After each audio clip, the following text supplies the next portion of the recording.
Butereevu mu ggwanga erya Syria era nga eno waliyo akatambi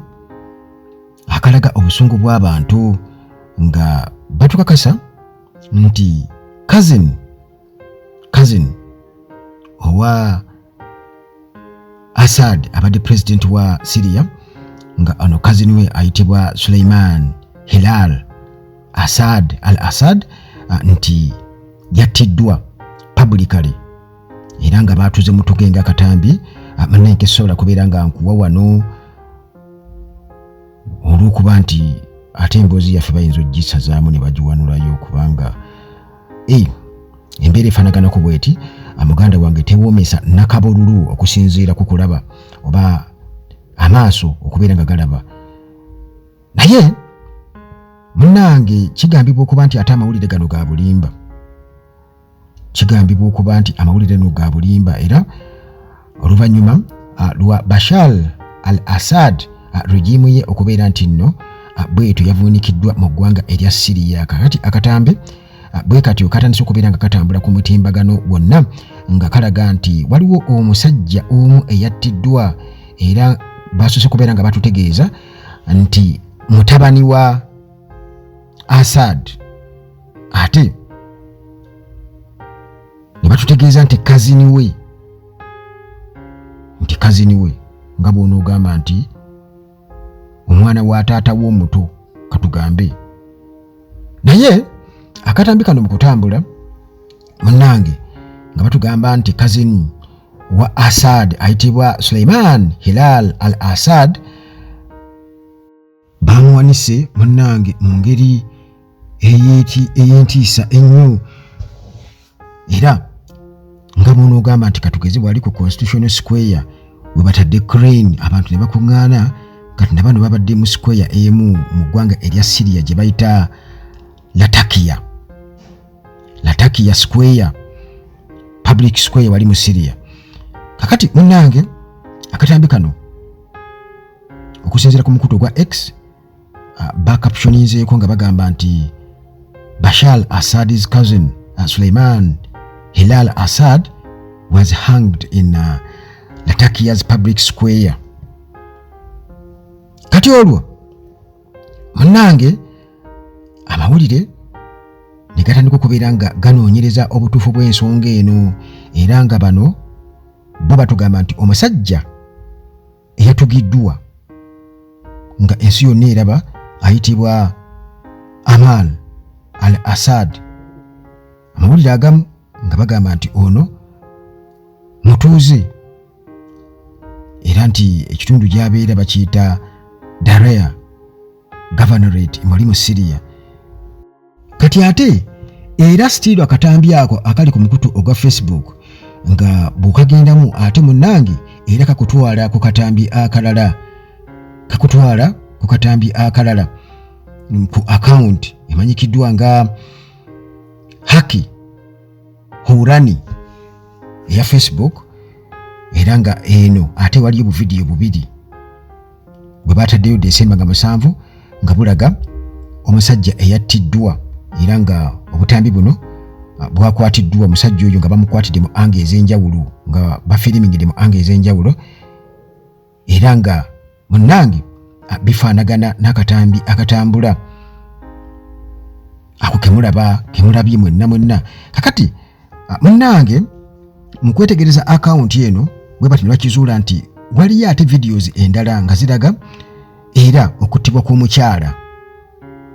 era nga okusinziira ku bigambo ebiri ku akawunti eno nga bagamba nti omusajja n'omukyala ono battiddwa era nga battidde mu public square mu town eyitibwa Kabed Gazale esangibwa mu buvanjuba obw'ekitundu ekimanyikiddwa nga Daraa era bwe batyo nga bongera okubeera nga ba-identifying omusajja ono nga bagamba nti amannya ge ye Amal al-Assad